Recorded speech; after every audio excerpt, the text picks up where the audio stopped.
sacrificio vivo. Y le puse ahí, es una guía para una vida cristiana sana, basado en Romanos 12, que es lo que vamos a analizar. Eh, Todos creemos verdaderamente en que debemos tener una vida sana con respecto eh, a la relación que tenemos con Dios y con nuestro prójimo. Hay personas que creen tener una vida cristiana sana, pero vamos a ponerlo en forma general. A veces creemos tener una vida cristiana sana, pero tenemos cosas que debemos de cambiar. Y es que ustedes y yo lidiamos todos los días con el egoísmo, la religiosidad y la insensibilidad. ¿A qué me refiero? Uno puede decir, yo no soy egoísta, pero puede que haya áreas que no hacen a nosotros egoístas. Podemos decir, yo no soy insensible al dolor ajeno, pero puede ser que haya áreas que en nosotros nos hacen insensibles. Y tenemos que lidiar con esto. Y la religiosidad, creo que es algo que nosotros no queremos en nuestra vida, pero muchas veces la religiosidad nos gana y tenemos que lidiar con eso. Entonces, si queremos una vida cristiana sana, vamos a analizar lo que Pablo expresaba en Romanos 12. Y lo vamos a analizar de forma muy fina, vamos a llegar muy fino. Y necesito que me preste la máxima atención. Nos vamos a ir a Romanos 12, el primer versículo que viene ahí, y dice así: así que, hermanos, les ruego por las misericordias de Dios que presenten sus cuerpos en sacrificio vivo, santo y agradable a Dios, que es su culto racional. Vamos a analizar este texto desde el puro principio. Ese término, así que, ese término, así que, suena normal, suena común, pero si nos vamos al original, ese término, así que, viene del griego oun, que quiere decir de acuerdo a. Ahora, en el texto original griego, el orden de las palabras varía un poco. Y ahorita lo vamos a acomodar más o menos para poder comprender mejor el texto. Ahora dice, de acuerdo a, la pregunta es, de lo que viene a hablar Pablo es, ¿de acuerdo a qué? Lo que dice Pablo acá, de acuerdo es a las misericordias de Dios. O sea que Pablo nos va a hablar algo en este momento de acuerdo a las misericordias de Dios. Cuando vemos el original no empieza diciendo de acuerdo a, usando el griego u, sino que más bien empieza con el ruego que hace. En el original, si lo vemos en traducción literal, diría, les ruego, hermanos, de acuerdo a las misericordias de Dios. Esto es como que le da más sentido a lo que Pablo viene hablando acá, o lo que va a empezar a hablar acá. Cuando dice les ruego, este término les ruego me llamó mucho la atención porque viene del griego parakaleo. Parakaleo traducido es orar. Como sinónimos tiene animar, invitar o exigir. Entonces, lo que Pablo está haciendo acá es orando y animando al mismo tiempo. Es como que Pablo dice, mi oración a Dios y mi ruego a ustedes es esto, por las misericordias de Dios. Ahora, el paracaleo es una palabra compuesta y se usa el término animar porque caleo significa animar. Entonces, es una oración con afán de animar. Ahora, no es animar a Dios. Vamos, Dios, no. Es una oración para que Dios anime a y al hablarnos a nosotros para que nosotros nos animemos a, nos invita a.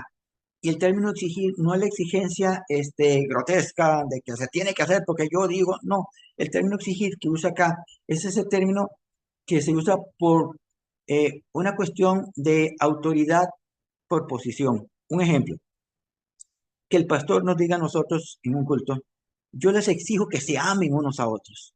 No lo está diciendo como que si no se aman los voy a echar, no, no, es una exigencia por posición. está en la posición de exigirnos amarnos, porque es el instrumento que Dios ha puesto al frente de nosotros.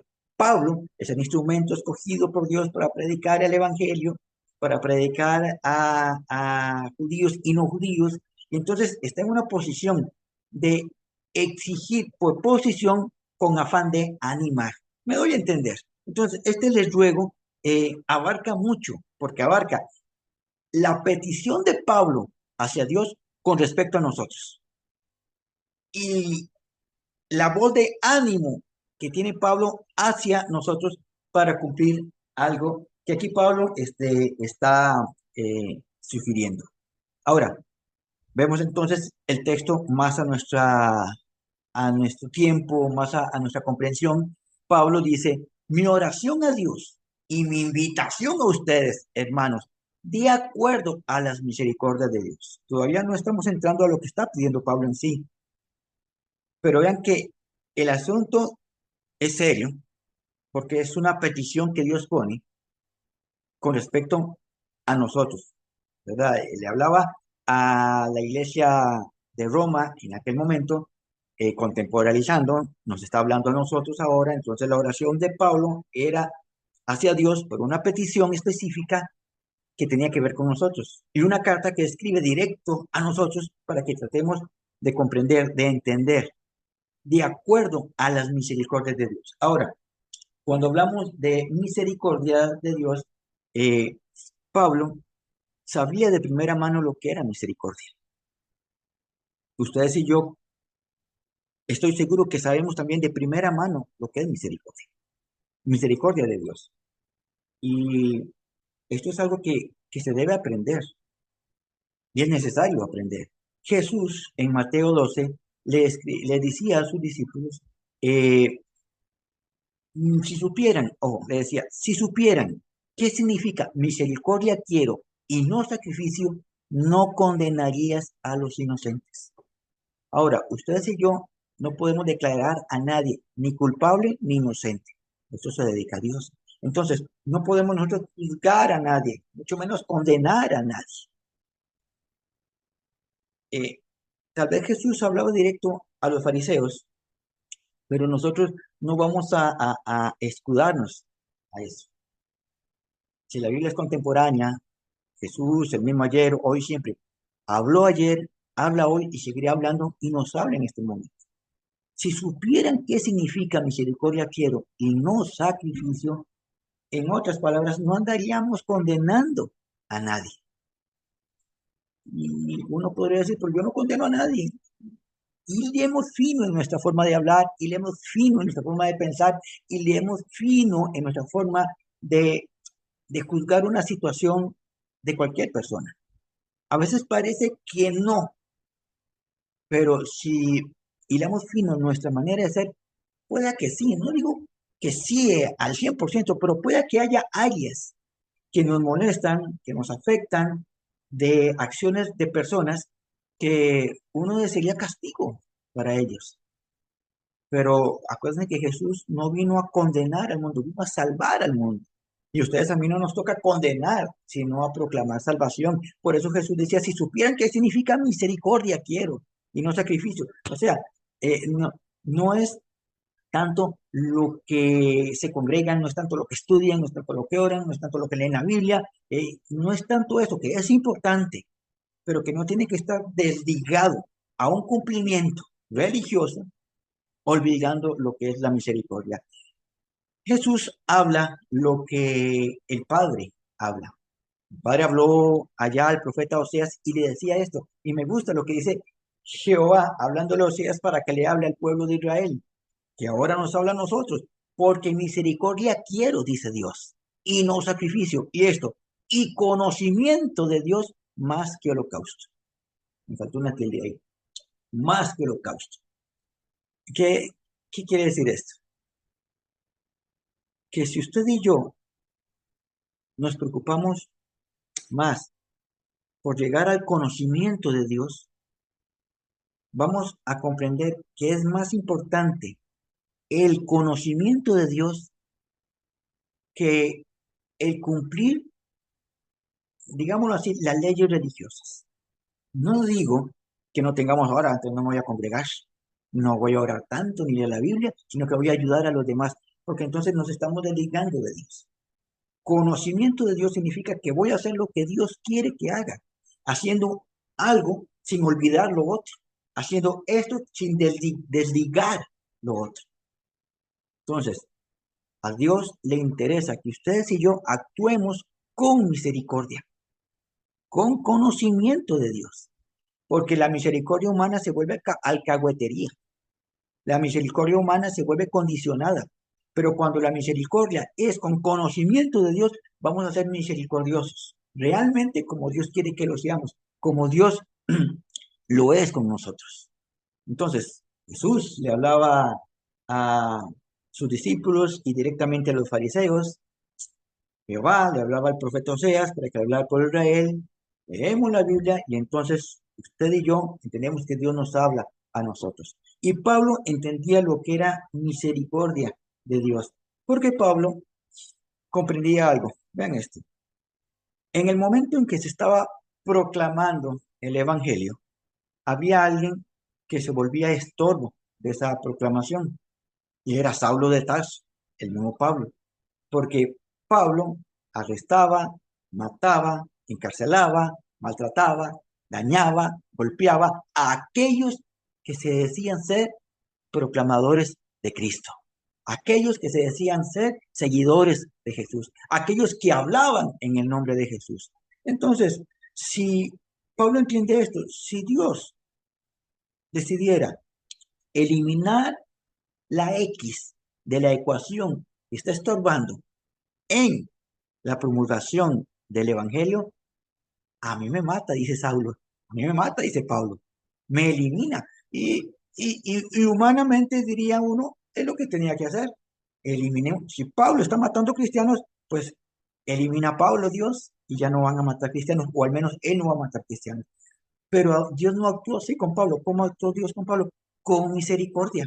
Y vean lo que dice Pablo. Pablo escribe esta carta a los romanos en el año 56, más o menos. Un año antes había escrito a la iglesia de Corinto y escribía esto. Vean cómo Pablo se describe a sí mismo. Dice, después, hablando de Jesús, después apareció a Jacobo, después a todos los apóstoles y al último de todos. Oigan esto, como a un abortivo me apareció a mí. Yo busqué el significado del griego original en abortivo y me salió igual. Abortivo es abortivo. Dice que a lo último, como si fuera un abortivo, me apareció a mí, dice Pablo. ¿Por qué dice Pablo esto? El versículo 9 lo dice. Porque yo soy el más pequeño de los apóstoles, que no soy digno de ser llamado apóstol porque perseguí la iglesia de Dios. Pablo entendía que él no merecía haber avanzado más allá de, de, del camino a donde Jesús se le apareció. Ahí mismo tenía que haber sido eliminado. Era un elemento que estorbaba, era un elemento nocivo. Pero ¿qué fue lo que encontró Pablo cuando se encontró con Jesús? Encontró misericordia. Por eso Pablo entiende clarito lo que es misericordia de Dios. Y entonces Pablo está haciendo una oración a Dios. Y Dios, yo me imagino a Pablo diciendo a Dios, así como has tenido misericordia de mí, ten misericordia de todos ellos. Y así como tú actúas con misericordia en mí y yo actúo con misericordia a los demás, que ellos actúen con misericordia, que entiendan, Dios, que es tu misericordia la que debe actuar en ellos. Esto lo entiende Pablo. Y entonces dice Pablo, mi oración a Dios, escribiendo el libro de los Romanos, mi oración a Dios y mi invitación a ustedes, hermanos, de acuerdo a las misericordias de Dios. Y aquí viene entonces lo que está solicitando Pablo a la iglesia de Roma, lo que está solicitando a los seguidores de Cristo, lo que nos está solicitando a nosotros Dios a través de su palabra es esto. Lo primero que viene acá es que presenten sus cuerpos en sacrificio vivo. Ah, que presenten sus cuerpos en sacrificio vivo. Y vamos a analizar esto también acá, porque se ha malinterpretado en algunos momentos qué significa esto de presentar los cuerpos en sacrificio vivo. Y En otras ocasiones no se ha malinterpretado, pero no se ha analizado, tal vez no muy a fondo. Y lo vamos a ver acá.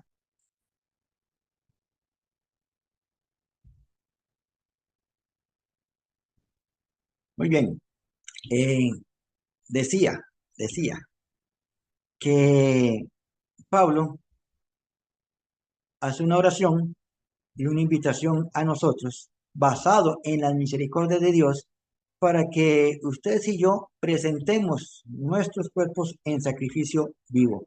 El término que aparece acá como presentar es el griego paritesmi. Este paritesmi significa para dedicar en línea de ofrenda o ayuda como sinónimos. Entonces, lo que Pablo dice aquí al principio es que dediquemos.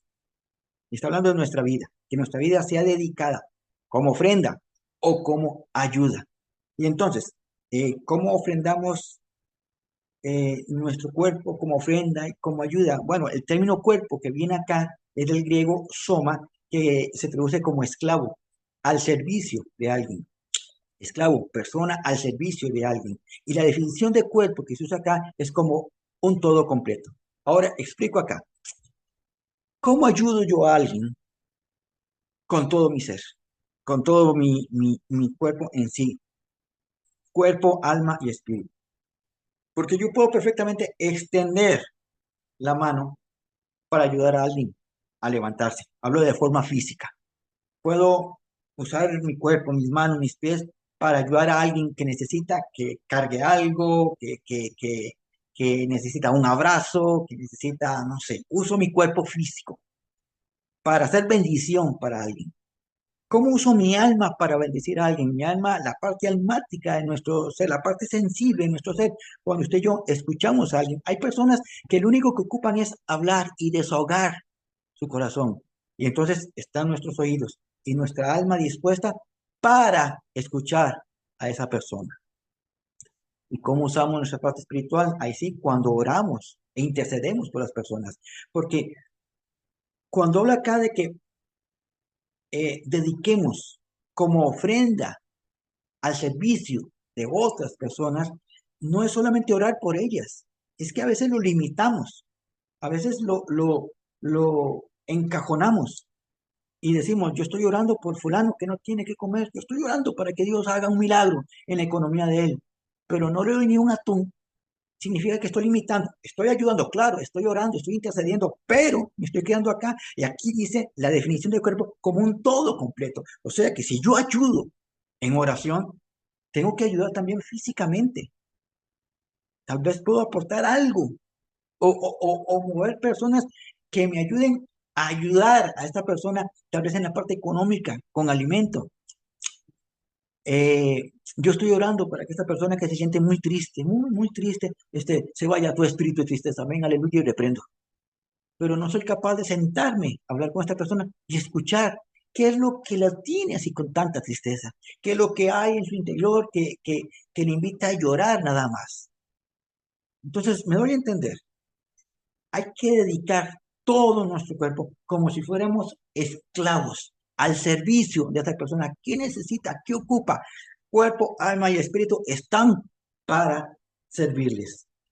Pablo la escribe una segunda carta a los Corintios y habla de algo con respecto a esta esclavitud, ¿verdad? Dice 2 Corintios 4:5, porque no nos predicamos a nosotros mismos. Esto es, ojo, no estoy haciendo propaganda de mí, no ando predicando de lo bueno que soy, o de que lloro por las personas, o que yo preparo estudios para que la gente conozca mejor de las escrituras. No andamos hablando de eso, sino a Jesucristo como Señor. ¿Cómo presento a Jesucristo como Señor? Y a nosotros como sus siervos por amor de Jesús. Este término siervos es el término doulos que habla de esclavo. Ojo acá, no andamos hablando de nosotros, no andamos buscando servirnos a nosotros mismos, sino andamos proclamando a Jesucristo como Señor. ¿Y cómo predico a Jesucristo como Señor? Significa que voy a servir a las personas como esclavos. ¿Por amor a quién? A Jesús. No me estoy esclavizando a la persona, porque tampoco es que vamos a caer en que voy a ayudar a alguien y ya está, me puso un látigo y lo que pida, lo que diga y ya está, y voy con la cabeza agachada. No, no, no. Es que voy a servir a las personas por amor a Jesús, porque Jesús ama a todas las personas. Yo voy a amar como Jesús, haré el esfuerzo, lo intentaré, pero voy a servir por amor a Jesús, amando a las personas y sirviendo a las personas, dedicándome a las personas. Me doy a entender acá, es que yo quiero que lleguemos tan fino esto, que comprendamos que el ser cristiano no tiene que ver con la religiosidad, no tiene que ver con lo cultico, que ahorita lo vamos a ver más adelante si nos da tiempo, no tiene que ver con el, lo digo con respecto acá, con el saber mucha Biblia. Yo digo que conozco algo de Biblia, pero eso no es lo que me hace cristiano. Lo que me hace un seguidor de Jesús es que sirva a los demás como Jesús vino a servir aquí a todos, a darme por amor a Jesús a las personas. Eso es lo que me hace cristiano. Hay personas que conocen la Biblia de tapa a tapa. Hay personas que oran, no sé cómo hacen, y duran 8 o 10 horas metidos en oración y ayuno, pero no tienen ni un dedo para ayudar a alguien. ¿Qué lo hace cristiano una persona? ¿La religiosidad o el ejemplo de servicio de Jesucristo aquí en la tierra? Entonces Pablo decía que somos esclavos por amor de Jesús. Le servimos a las personas por amor de Jesús. Entonces, Pablo dice, ofrenden todo su ser, cuerpo, alma y espíritu. Ofrenden, dediquen cuerpo, alma y espíritu. Todo su ser. Y dice, en sacrificio vivo. Y aquí se vuelve algo contradictorio, porque el sacrificio tiene que ver con matar y el vivo con que esté vivo. Entonces, yo cuando hacía esto, se me venía a la mente, esto es como un zombie, un muerto viviente. No entiendo. ¿Cuál es la lógica? Entonces, es lo importante de comprender los términos originales. El término sacrificio es el mismo. Tusía, griego, sacrificio. Suo, del griego, matar. Sacrificio es matar. Y le digo lo contradictorio porque el término vivo que viene acá, que es sao, significa literalmente viviente. O sea, ofrenden todo su ser en un sacrificio viviente. Ofrenden todo su ser matando, matándose, viviendo. No lo logra uno comprender si lo vemos así tan cuadrado.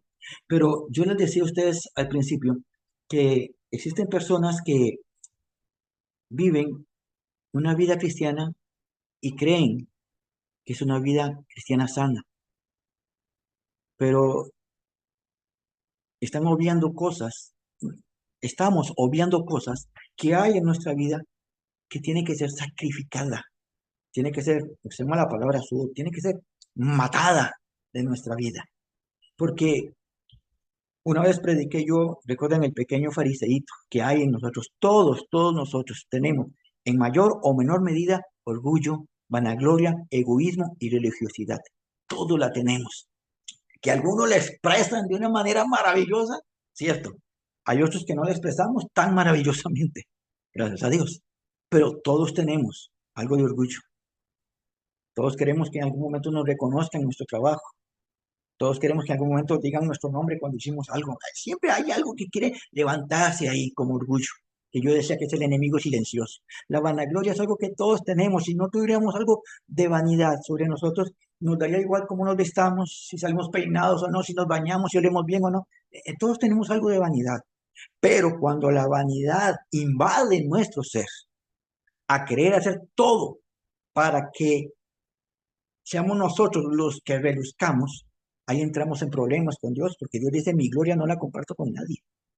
Todos tenemos algo de egoísmo, sí. Dijo alguien, un predicador, vean, quiere que les demuestre cómo todos tenemos algo de egoísmo. Sáquese una foto en grupo y vea la foto. ¿A quién es el primero que usted busca cuando ve la foto? Y es cierto, nos buscamos a nosotros a ver cómo salimos, porque hay algo ahí que nos quiere hacer ver por encima de los demás. Siempre hay algo. No debe, pero está ahí. Está implícito en nosotros porque tenemos un cuerpo de pecado. Decía este mismo predicador, si en la foto todos salieron feos, pero usted salió bien, la foto está perfecta.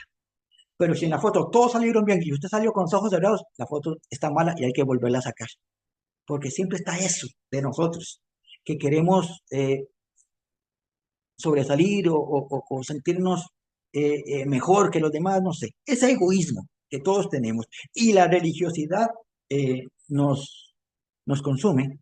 Algunos no se han dado cuenta, otros nos dimos cuenta y empezamos a hacer correcciones en nuestra vida que bien vale la pena analizarnos en esas áreas. Yo recuerdo que cuando años atrás la religiosidad, sin darme cuenta, me la habían inculcado, que era un chip que tenía, pero me ganaba. Yo recuerdo que el proceso que llevé con diferentes pastores, al principio, un pastor me enseñó lo que era santidad y me aferré a eso y me cegué en eso. Y la religiosidad me ganó. Hay que congregarse, hay que orar, hay que ayunar, hay que leer la Biblia todos los días. No podemos faltar a la iglesia. El que falta a la iglesia no puede servir. O sea, si usted no se conectó al estudio bíblico, no puede ejercer sus dones a favor de las personas, porque tiene que estar en estudios bíblicos. Si usted faltó un domingo, ya no puede tocar en la música porque faltó un domingo. La religiosidad gana y no nos damos cuenta. Yo, yo aprendí con este hombre de santidad y andaba condenando a todo el mundo. Todos eran pecadores y no me estaba mirando yo. Llegó otro pastor que habló conmigo, trabajé con él y me enseñó lo que era misericordia.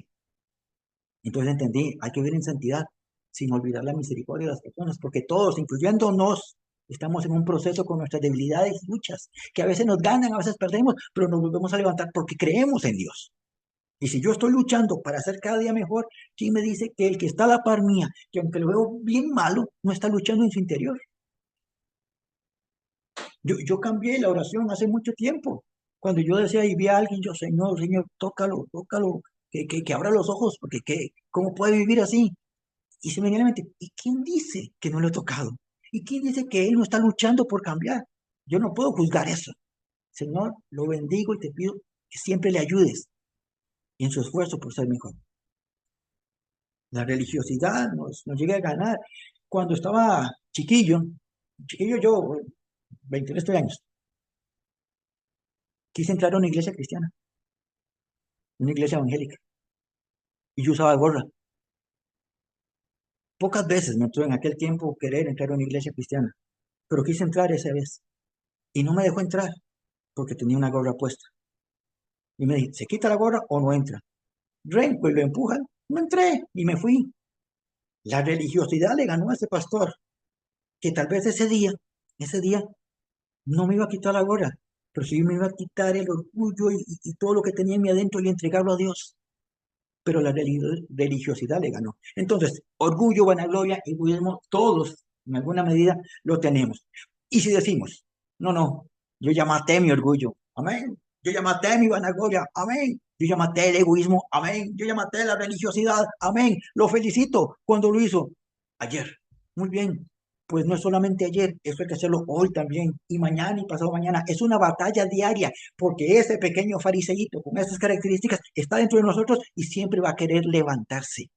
Entonces, claro, este es un sacrificio vivo. Estoy sacrificando lo que hay dentro de mí para ofrendar todo mi ser, pero estoy viviendo conforme a la voluntad de Dios, conforme Dios quiere que viva. Entonces podemos entender, es un sacrificio, estoy matando dentro de mí porque estoy viviendo para Cristo, estoy viviendo para cumplir la voluntad de Dios, estoy viviendo para ofrendar mi vida al servicio de Dios, esclavo por amor, sirviendo a las personas en el nombre de Jesús. Y tenemos que luchar con eso, porque aún inclusive, en nuestro servicio a Dios se nos puede olvidar para quién o para quién estamos sirviendo. Servicio a la comunidad, servicio social, servicio eclesiástico, servicio laboral, servicio familiar, en donde sea, en el área que sea. Pablo dijo, todo lo que hagan, háganlo para la gloria de Dios. Y si se nos llega a olvidar eso, Pablo dijo, este sacrificio tiene que ser vivo, pero no solamente vivo, tiene que ser también un sacrificio santo. Aquí nos vamos a meter en un buen zapato, amaditos y amaditas. Tiene que ser un sacrificio santo. Hay gente que sí, ha hecho sacrificio vivo con su orgullo, con su vanagloria, con su religiosidad, lo ha hecho, lo está logrando día a día, pero se le está olvidando esta segunda parte, que no es solamente el sacrificio vivo, sino que tiene que ser un sacrificio santo. ¿Qué es santo? El término griego, bueno, creo que todos los conocemos. El sacrificio vivo tiene que estar ligado al sacrificio santo. Y santo, el griego hagios, significa santísimo, o sea, como, en aumentativo, santísimo. Y aquí, en definición, físicamente puro, moralmente sin culpa. Ya está, no lo logramos. ¿Quién de nosotros puede decir que es puro y sin culpa? ¿Quién de nosotros puede decir que vive una vida pura y sin culpa?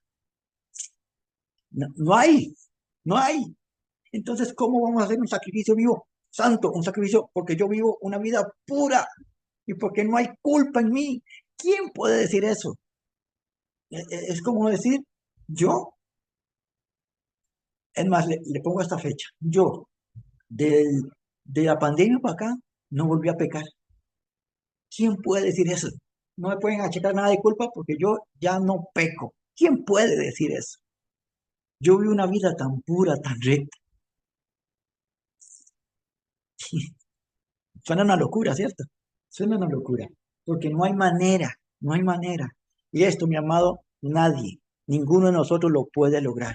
¿Por qué? Porque cuando hacemos un sacrificio vivo y estoy logrando minimizar mi orgullo, mi vanagloria, mi religiosidad, minimizarlo para servir a Dios por amor, en el nombre de Jesús, glorificando a Dios, amando a las personas, sirviendo a las personas, eso es por los méritos del sacrificio de Jesús, no míos.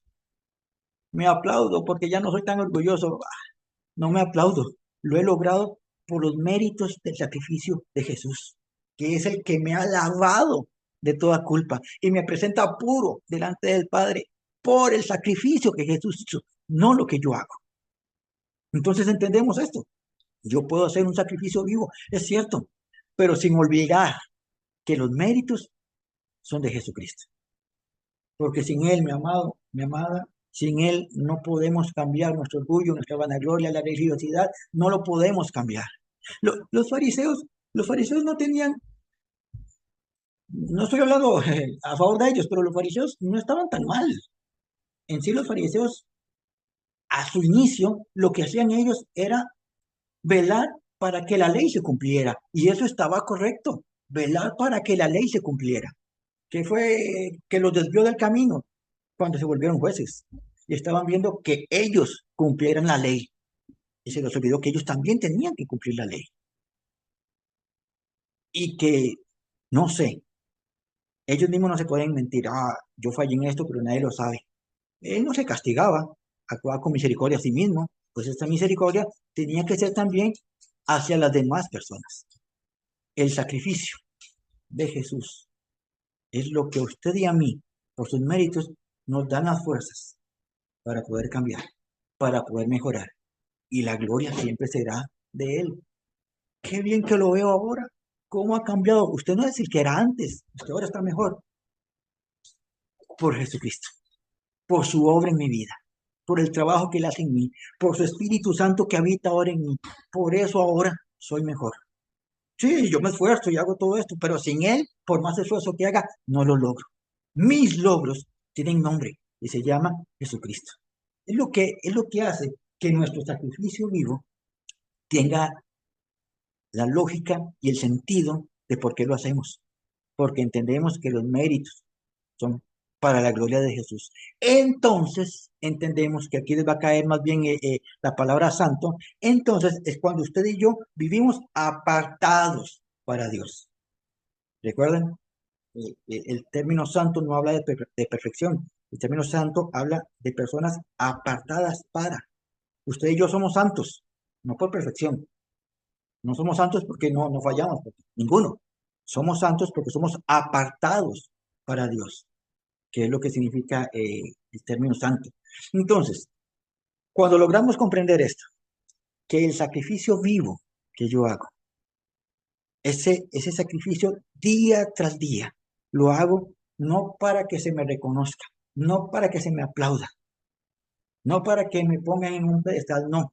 Lo hago porque ahora yo he decidido vivir apartado para Dios. Apartado para Dios es porque he decidido vivir bajo la voluntad de Dios. Entonces nunca fallo. Sí fallo. Si nos equivocamos, si pecamos, estamos en esa lucha. ¿Por qué estamos en esa lucha? Porque vivimos apartados para Dios. Lo que explicaba en estudios pasados, antes, decir una mala palabra, algo sencillo, una mala palabra nos daba igual. Decía, hijo de igual comía, me acostaba, descansaba y me despertaba al día siguiente y seguía mi vida.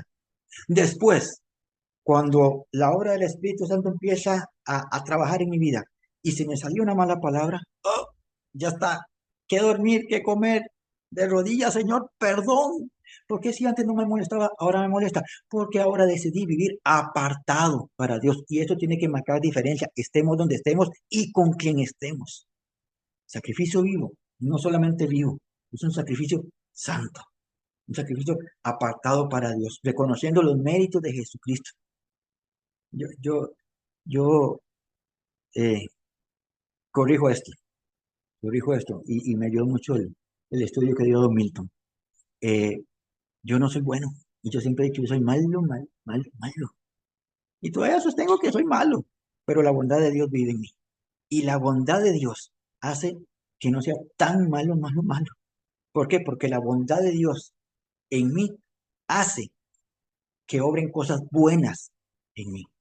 Entonces, sacrificio vivo, santo, y aquí viene esa parte, porque no solamente eso, sino que sean agradable a Dios. Este sacrificio agradable a Dios. Entonces, es necesario matar la vanagloria, el egoísmo y el orgullo, porque si yo hago este sacrificio vivo en mí, pero lo hago con la intención equivocada, se vuelve no agradable a Dios. Recuerden que usted y yo somos agradables a Dios porque Él nos creó y entregó a su Hijo por nosotros. Entonces, cuando habla de agradable, está hablando de acciones. El término agradable, euaresto, significa agradar.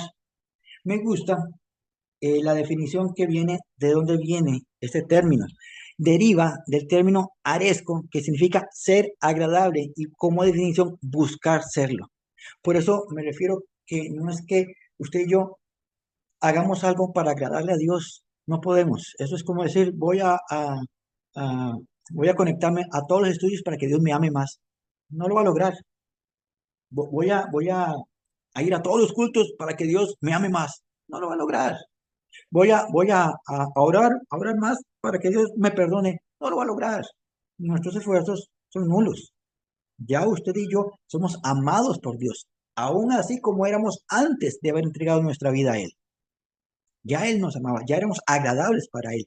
¿Qué es lo que busca Dios de nosotros? Que nuestras acciones sean agradables a Él. Entonces, el sacrificio vivo y santo tiene que ser agradable a Dios. Entonces, está hablando acá de qué? De nuestras acciones. Nuestras acciones tienen que ser del agrado de Dios. Podemos hilar más fino ahí y analizar cómo están nuestras acciones en todas nuestras áreas. Nos podemos llevar sorpresas o simplemente reconocimiento de que no todo lo que hago es agradable a Dios. Tengo que corregir esto o tengo que dejar esto o tengo que implementar esto para hacer acciones que agraden a Dios. Me, me ligo a que habla de acciones por lo que dice Hebreos 11 que todos conocemos. Hebreos 11:6, en la primera parte dice que sin fe es imposible agradar a Dios. Si caemos en la idea correcta de que eh, son nuestras acciones lo que hacen que a Dios tenga agrado o desagrado en nuestras acciones, si habla de fe, significa que lo que hacemos nosotros tiene que estar acompañado de fe, porque si hacemos las cosas sin fe, esto no le agrada a Dios. El mismo término euresto, conjugado, es el mismo término para agradar. Ahora, primera de Juan, escribía Juan en esta carta algo que nos abre más la mente con respecto a esto. Dice, y cualquier cosa que pidamos, la recibiremos de Él. ¿Por qué? Porque guardamos sus mandamientos y hacemos las cosas que son agradables delante de Él.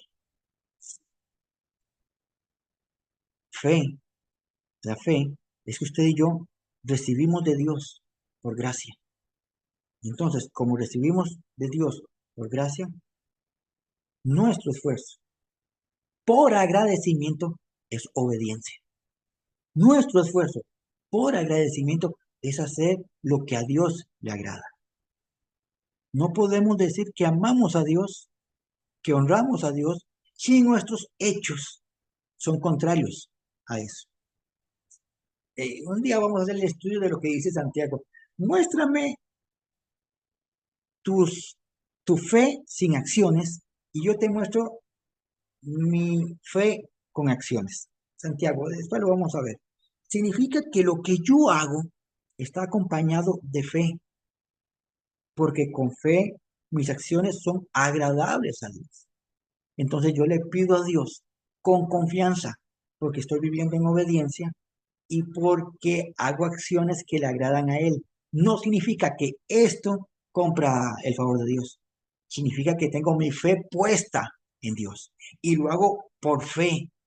Y lo que agrada a Dios es que nuestras acciones estén acompañadas de fe. El término agradables es el mismo término que se usa en hebreos, arestos, conjugado.